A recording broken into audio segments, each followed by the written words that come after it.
cabdiraxmaan ducaale bayle wasiirka wasaaradda maaliyadda Soomaaliya oo saxaafadda kula hadlayay xarunta wasaaraddaasi ayaa sheegay in 11 milyan oo canshuura dawladdu ay qabatay ayna isticmaashay lacag dhan 17 milyan waxaana uu xusay in dakhliga dawladda soo gala oo aad u kordhay dhaqaalaha dalkan soo gala ee dadka iyo ummadda Soomaaliyeed ay soo saartaa wax soo saar waa ilaa 6 bilyan weeyaan dhaqaalaha ummadda Soomaaliyeed soo saarta waxa GDP-ga la yiraahdo ama dhaqaalaha waddankaas waa inta cashuurta anaga naga soo gashaana waxa weeye 12 milyan ya 12 wax yar oo aad u yar weeye waxaan u baahanahay inaan dhiiga joojino oo waxa ugu yaraan sameynaa waa ilaa 17 milyan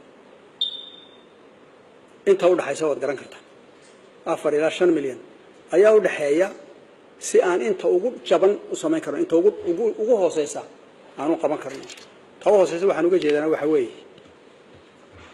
askar baan leenahay askartii mushaara yar bay u baahan tahay waan badnaynba runtii u baahan yihiin inay hawl galaan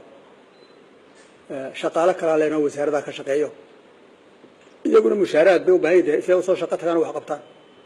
wasiirka maaliyadda ayaa sheegay in wasaaraddu ay soo saartay sharcigii maaliyadda kaasi oo sheegay inay u gudbin doonaan golaha wasiirada dabadeedna loo horgeyn doono baarlamaanka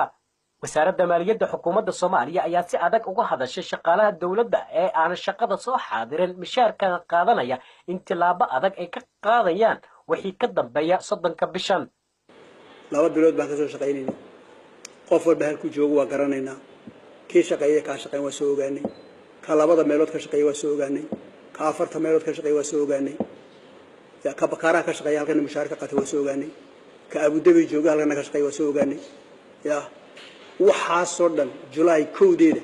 waxaan jeedaa July aakhirkeeda dhamaadkeeda nalama shaqeyn doonaan lacagaha la iskugu diro xawaaladaha gaarka loo leeyahay ayuu wasiirka maaliyadda sheegay in dadka lacagahaasi daafaha dunida loogu soo diro looga baahan yahay inay sameystaan kaarar aqoonsi tixraac leh arrintaasina ay kala hadleen xawaaladaha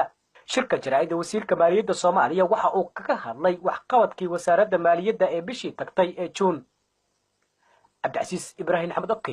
TV Universal magaalada Muqdisho